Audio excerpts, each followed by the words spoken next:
Hello, math learners! Our lesson for today is about fundamental principle of counting. The fundamental principle of counting, or FPC, states that if one event can occur in M ways and another event can occur in N ways, then these events are independent events. FPC only works when all choices are independent of each other.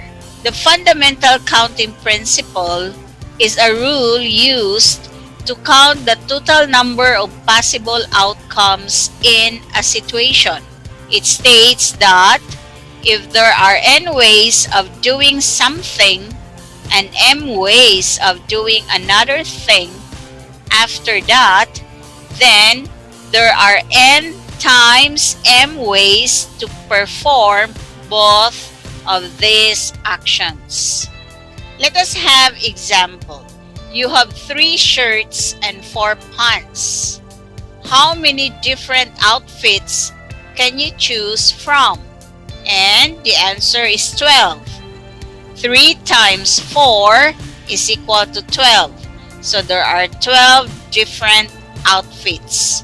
Let us have another solution and let's try to find out if the answer is really 12 using the tabular form or the table of values.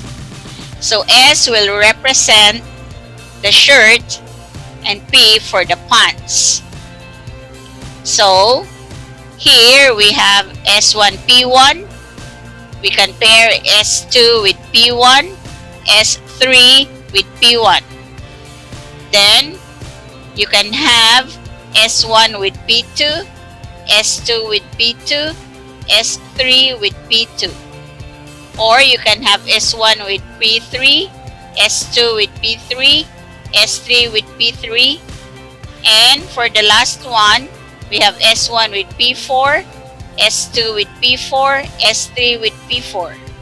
So counting all combinations, we have 1, 2, 3, 4, 5, 6, 7, 8, 9, 10, 11, 12 different combinations.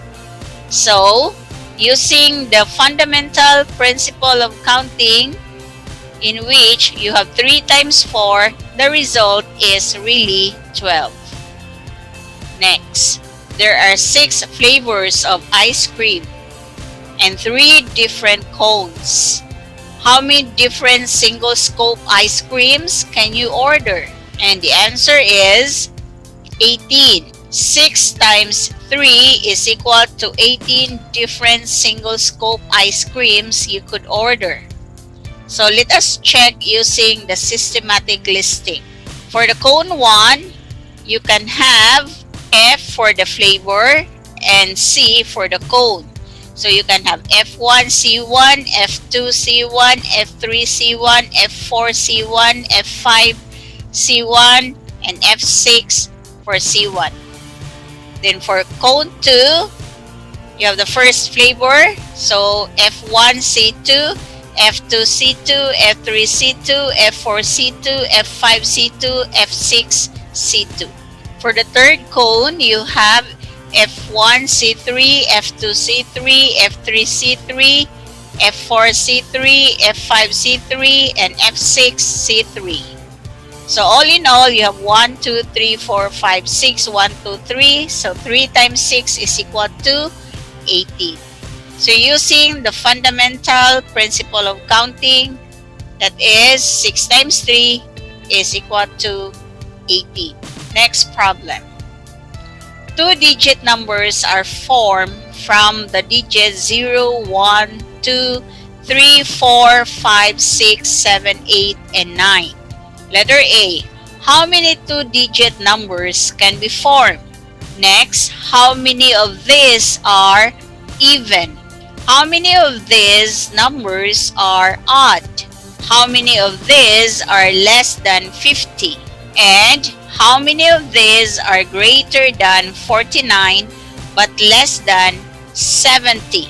Let us have first the first solution. The two independent events in forming the two-digit numbers are choosing the first digit and choosing the second digit. The first digit is a non-zero digit, and the second digit has no restriction. So let us have this table. For the first digit, you have 9 options, excluding 0, because the first digit should be a non-zero digit.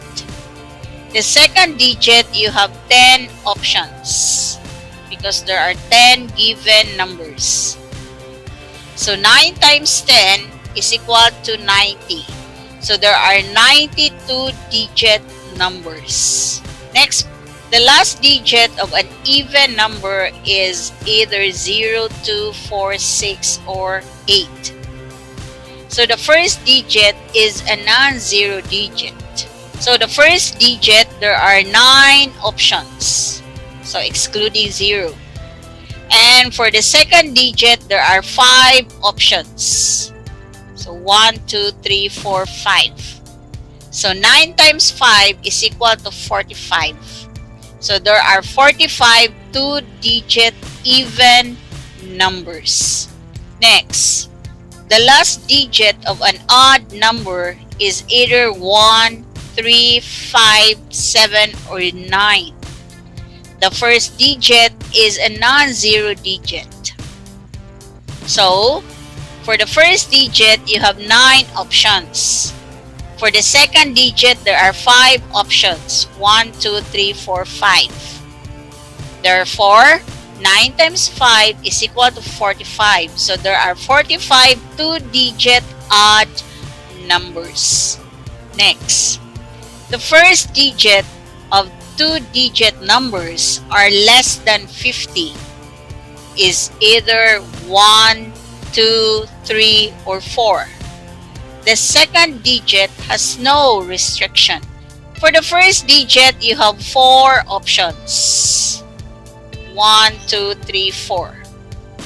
And for the second digit, you have 10 options because there are 10 numbers given. 4 times 10 is equal to 40. So there are 42 digit numbers less than 50. And for the last, under example number 3, the first digit of 2 numbers are greater than 49 but less than 70 is either 5 or 6. The second digit has no restriction. So for the first digit, you only have 2 options. And for the second digit, you have 10 options. 2 times 10 is equal to 20. So there are 22 digit numbers greater than 49 but less than 70. For example number 4. In Make Your Own Pizza Parlor, a customer can choose between either a thin or a thick crust. For the meat topping, the parlor offers a choice of bacon, pepperoni, sausage, or ground beef. For the veggie topping, the choices are mushroom, onion, or green pepper.